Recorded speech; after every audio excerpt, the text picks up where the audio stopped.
ప్రతిరోజూ మనం కరెంటు తీగల మీద పక్షులు కూర్చోవడం చూస్తూనే ఉంటాం కదా, మరి వాటికి ఎందుకు షాక్ కొట్టదు? ఎప్పుడైనా అనిపించిందా? చాలా సింపుల్ సైన్స్ దీని వెనక ఉంది. ఈరోజు ఆ రహస్యమేంటో తెలుసుకుందాం. అవును, ఇంత హై వోల్టేజ్ ఉన్న తీగల మీద పక్షులు అంత ధైర్యంగా, సేఫ్గా ఎలా కూర్చోగలుగుతున్నాయి? ఈ మిస్టరీ వెనక సైన్స్ చాలా సింపుల్గా ఉంటుంది. అదేంటో చూద్దాం. మీరు నమ్మరుగాని దీనికి సమాధానం ఎలక్ట్రిసిటీలో లేదు, కేవలం 2 గ్లాసుల నీటిలో దాగుంది. వినడానికి విచిత్రంగా ఉంది గదా. అసలు నీటికి కరెంట్ షాక్కి సంబంధమేంటో చూద్దాం. సరే, ఒకసారి ఊహించుకోండి. 2 గ్లాసులున్నాయి, రెండింటిలోనూ సమానంగా నీళ్లున్నాయి. ఇప్పుడు ఆ రెండింటినీ ఒక పైపుతో కలిపామనుకుందాం. ఏమవుతుంది? ఏమీ అవ్వదు, ఎందుకంటే రెండూ బ్యాలెన్స్డ్గా ఉన్నాయి. నీళ్లు ఎటూ కదలవు.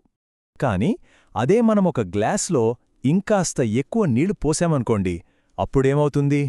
వెంటనే అక్కడొక ఇంబ్యాలెన్స్, అంటే ఒక తేడా వచ్చేస్తుంది. అప్పుడు చూడండి, ఎక్కువ నీళ్లున్న గ్లాస్లోంచి తక్కువ నీళ్లున్న గ్లాస్లోకి వాటర్ ఫ్లో అవ్వడం మొదలవుతుంది. మళ్లీ రెండూ సమానమయ్యే వరకు ఈ ఫ్లో ఆగదు, ఎందుకంటే ప్రకృతికి బ్యాలెన్స్ అంటే ఇష్టం. ఇదే ఈ సింపుల్ ప్రిన్సిపులే ఎక్కువున్న చోటునుంచి తక్కువున్న చోటికి ప్రవహించడం అనే ఈ ఒక్క విషయమే మన పక్షుల మిస్టరీ మొత్తాన్ని సాల్వ్ చేస్తుంది. మనం నీళ్ల విషయంలో దీన్ని లెవెల్ డిఫరెన్స్ అన్నాం కదా, అదే ఎలక్ట్రిసిటీ విషయానికొచ్చేసరికి దీన్నే పొటెన్షియల్ డిఫరెన్స్ అంటారు. అంటే ఒక రకంగా చెప్పాలంటే ఎలక్ట్రికల్ ప్రెషర్లో తేడా అన్నమాట. ఈ తేడా ఉంటేనే కరెంట్ అనేది ఒక చోట నుంచి ఇంకో చోటికి కదులుతుంది. ఓకే, మనకిప్పుడు గోల్డెన్ రూల్ తెలిసింది. ఇప్పుడు దీన్ని మన అసలు ప్రశ్నకు అప్లై చేసి చూద్దాం. అసలు పక్షికి మనిషికి తేడా ఏంటి ఈ విషయంలో? ఇక్కడే ఉంది అసలు పాయింట్. పక్షిని గమనించండి, దాని 2 కాళ్ళు ఒకే తీగ మీద ఉన్నాయి. అంటే 2 కాళ్ల మధ్య పెద్దగా పొటెన్షియల్ డిఫరెన్స్ ఏమీ లేదన్నమాట. కానీ ఒక మనిషిని ఊహించుకోండి, ఒక చేత్తో కరెంటు తీగను, కాళ్లతో భూమిని తాకుతున్నారనుకుందాం. ఇప్పుడు చూడండి, తీగ ఏమో హైపొటెన్షియల్, భూమి ఏమో జీరో పొటెన్షియల్. ఎంత పెద్ద తేడా వచ్చేసిందో! ఇది మనల్ని కరెంట్ యొక్క మరో ముఖ్యమైన నియమానికి తీసుకెళ్తుంది. అదేంటంటే, కరెంట్ ఎప్పుడూ ప్రయాణించడానికి చాలా సులభమైన మార్గాన్ని ఎంచుకుంటుంది. దానికి కష్టపడటం అస్సలిష్టముండదనమాట. మరి పక్షి విషయంలో, మనిషి విషయంలో ఈ సులభమైన మార్గం ఏది? కరెంట్ దేన్ని ఎంచుకుంటుంది? చూద్దాం. పక్షి విషయానికొస్తే కరెంటుకి 2 దారులున్నాయి. ఒకటి పక్షి శరీరం, 2 అది కూర్చున్న కాపర్ వైర్. కాపర్ వైర్ అనేది కరెంట్కి ఒక స్మూత్ సూపర్ హైవే లాంటిది, ఎలాంటి అడ్డంకులు ఉండవు. అదే పక్షి శరీరం అనుకోండి, అదొక ట్రాఫిక్ జామ్ ఉన్న గల్లీ రోడ్డు లాంటిది. సో కరెంట్ ఏం చేస్తుంది?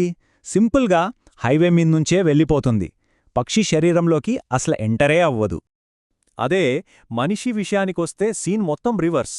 హై పొటెన్షియల్ ఉన్న తీగ నుంచి జీరో పొటెన్షియల్ ఉన్న భూమికి వెళ్లడానికి కరెంటుకి దారి కావాలి. దురదృష్టవశాత్తు అక్కడ మనిషి శరీరం ఒక పర్ఫెక్ట్, సులభమైన దారిలాగా కనిపిస్తుంది. అంతే, కరెంటు వెంటనే ఆ దారి నించుకుంటుంది, శరీరం గుండా ప్రవహించి భూమిలోకి వెళ్ళిపోతుంది. దీంతో సర్క్యూట్ పూర్తయి చాలా ప్రమాదం జరుగుతుంది. సో ఒక్కసారి ఫాస్ట్గా రీక్యాప్ చేసుకుందాం. పక్షి ఎందుకు సేఫ్? ఎందుకంటే దాని 2 కాళ్ళు ఒకే తీగ మీద ఉంటాయి.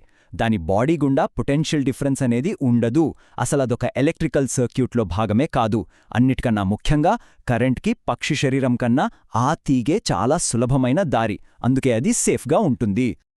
చూశారుగా, ఈ సులభమైన మార్గం లేదా పాత్ ఆఫ్ లీస్ట్ రెసిస్టెన్స్ అనే నియమం కేవలం పక్షులకే కాదు, మన చుట్టూ ఉన్న ఎన్నో విషయాలకు వర్తిస్తుంది. కొండల మీద పడిన నీళ్లు వాగులుగా మారి నదుల్లో కలిసి చివరికి సముద్రంలోకి వెళ్తాయి చూశారా? అది కూడా పాత్ ఆఫ్ లీస్ట్ రెసిస్టెన్సే. మరి ఇలాంటివి మన రోజువారీ జీవితంలో ఇంకెక్కడెక్కడ కనిపిస్తాయి? ఒక్కసారి ఆలోచించండి.